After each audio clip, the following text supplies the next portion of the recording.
আমি শুনলাম ইনস্ট্রাকশন দিয়েছে সব মহিলাদের যেন চেক করা হয়। মহিলাদের গায়ে হাত দাও,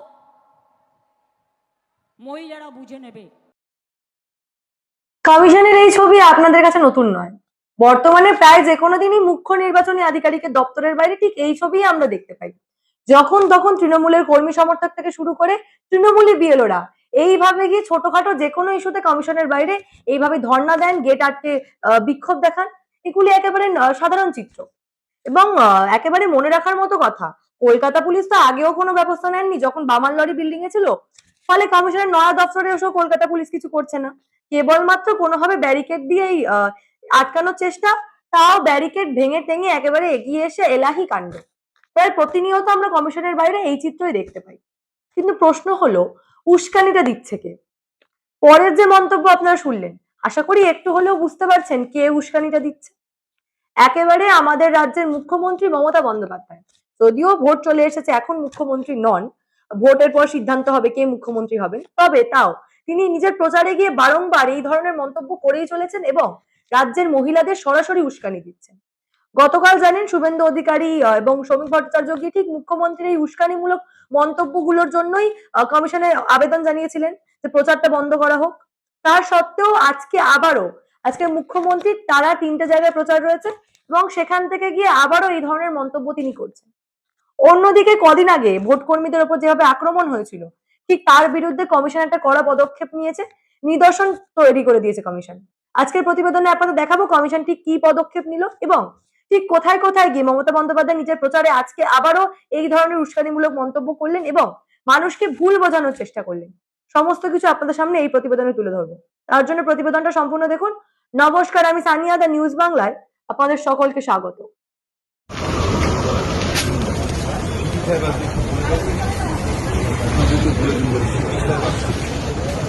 ইতিমধ্যে যখন প্রতিবেদনটা করছি তার নানুরের সভাটা শেষ হয়ে গেছে এবং সেই সভা থেকে একাধিক উস্কানিমূলক মন্তব্য তিনি দিয়েছেন।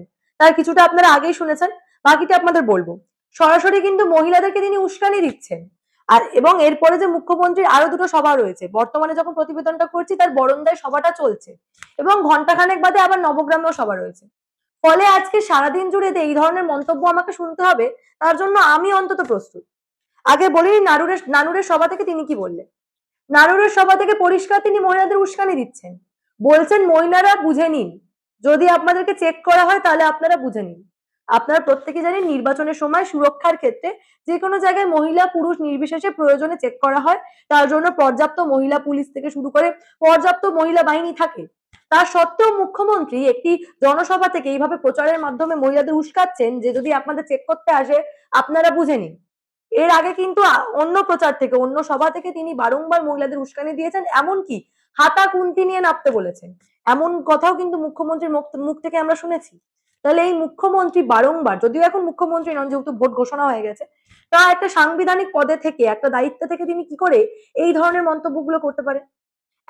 একবারে কেবলমাত্র মহিলাদের উস্কানি দিচ্ছেন তা কিন্তু নয়, কার্যত মহিলাদের ভুল বোঝাচ্ছেন। পরিষ্কার বলছেন নাকি এসআইআর প্রক্রিয়ায় সবচেয়ে বেশি নাকি মহিলাদের নাম বাদ গেছে, এমন বলছেন তিনি মহিলাদের। আগে একবার শুনুন, মুখ্যমন্ত্রীর মুখেই শুনুন তিনি কি বলছেন, তারপর বাকিটা বলবো। এরা মহিলা বিরোধী, সবচেয়ে বেশি নাম কেটেছে মহিলাদের। কেন জানেন? উকুন বেছে বেছে দেখেছে। ভোটের দিন আইটিবিটি অফিস ডিজি এসছিল এখানে, আমি শুনলাম ইনস্ট্রাকশন দিয়েছে সব মহিলাদের যেন চেক করা হয়। মহিলাদের গায়ে হাত দাও, মহিলারা বুঝে নেবে। শুনলেন, তিনি কিন্তু পরিষ্কার মহিলাদের বোঝাচ্ছেন যে আপনাদের নাম সবচেয়ে বেশি বাদ গেছে। এই যে গোটা এসআইআর প্রক্রিয়া হয়েছে সেখানে নাকি সবচেয়ে মহিলা সংখ্যক ভোট বেশি বাদ গেছে এবং মহিলাদের নামই বেশি বাদ গেছে। কিন্তু আদতে কি তা ঘটেছে? আমাদের কাছে যে হিসাব রয়েছে সেই হিসাব কি বলছে? হিসাব বলছে সোনারপুর উত্তর এবং দক্ষিণ দুটো মিলিয়ে যে ভোটার সংখ্যা রয়েছে সেই ভোটারের মধ্যে 1800 জন মহিলা ভোটার বেশি রয়েছেন। এছাড়া অন্যান্য জায়গায় কোথাও 3100 মহিলা ভোটার বেশি রয়েছেন। যাদবপুর এবং টালিগঞ্জ সেই জায়গাগুলো যদি দেখা হয়, যাদবপুরে 11,000 বেশি মহিলা ভোটার রয়েছেন, টালিগঞ্জে প্রায় 8,000 বেশি মহিলা ভোটার রয়েছেন, এমনকি বেহালা পশ্চিমে 9,000 বেশি মহিলা ভোটার রয়েছে। এবং সব মিলিয়ে যদি হিসাব করা হয়, মনে করা হচ্ছে মোট 8টা কেন্দ্র মিলিয়ে সেখানে মহিলা ভোটারের সংখ্যাই বেশি। তাহলে যেখানে তথ্য রয়েছে যে এই সমস্ত কেন্দ্রগুলোতে মহিলা ভোটার বেশি, মুখ্যমন্ত্রী কোন হিসাবে বলছেন, মহিলাদেরকে ভুল বোঝাচ্ছেন যে মহিলা সংখ্যক ভোট বেশি বাদ দেওয়া হয়েছে, মহিলাদের নাম নাকি এসআইআর প্রক্রিয়ায় বেশি বাদ দেওয়া হয়েছে? এই সমস্ত কিছু বলে কেন মুখ্যমন্ত্রী বারংবার মহিলাদের ভুল বোঝানোর চেষ্টা করছেন? এবং এখানে শেষ নয়, কেবল যে ভুল বোঝাচ্ছেন তা কিন্তু নয়, তিনি কিন্তু একের পর এক উস্কানিমূলক মন্তব্য দিয়েই চলেছেন। মহিলাদেরকে পথে নামতে বলছেন, হাতা খুন্তি দিয়ে নামতে বলছেন, মহিলাদেরকে বুঝে নিতে বলছেন।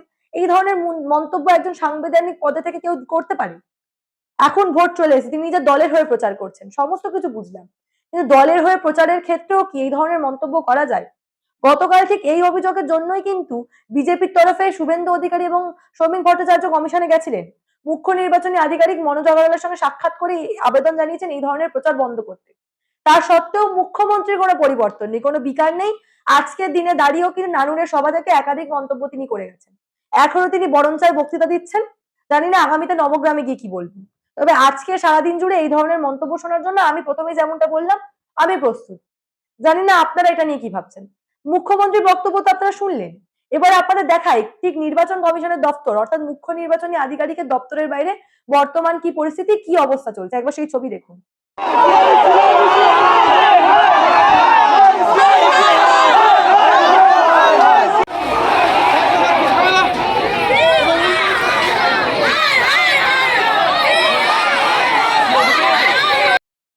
কি অবস্থা দেখেছেন? কখনো মুখ্যমন্ত্রী মহিলাদের ভয় দেখাচ্ছেন, কখন এই তৃণমূলের বিএলও বা তৃণমূলের কর্মীরা গিয়ে নির্বাচন কমিশনকে চমকাচ্ছে, কোথাও আমরা দেখতে পাচ্ছি আবার পুলিশ গিয়ে বিজেপি কর্মীদেরই চমকাচ্ছে। একেবারে সিউড়ির প্রার্থী জগন্নাথ চট্টোপাধ্যায় সেই অভিযোগ করছেন, পরিষ্কার বলছেন নাকি কেন্দ্রীয় বাহিনী নিয়ে গিয়ে পুলিশ বিজেপির বুথ সভাপতিকে হুমকি দিচ্ছে ভোটের সময় প্রচারে না বেরানো। কি বলছেন জগন্নাথ চট্টোপাধ্যায়, একবার দেখুন। আমার চমকা তো আমার আমি বলি শুনো চমকা তো হলে আমার আমি তো করব আপনি কে চুপ করে কথা বলে চল আপনার আপনারই পলিটিক্যাল ইনফরমেশন দেখো এটা পয়সা কে চোর একটা এ বুঝছো বসে দেখে দেখে মনে হয় ये चोर है, ये लोग सबसे बड़ा चोर है वेस्ट बंगाल का समझ लीजिए सबसे बड़ा चोर है ये होगा कितना क्या मालूम है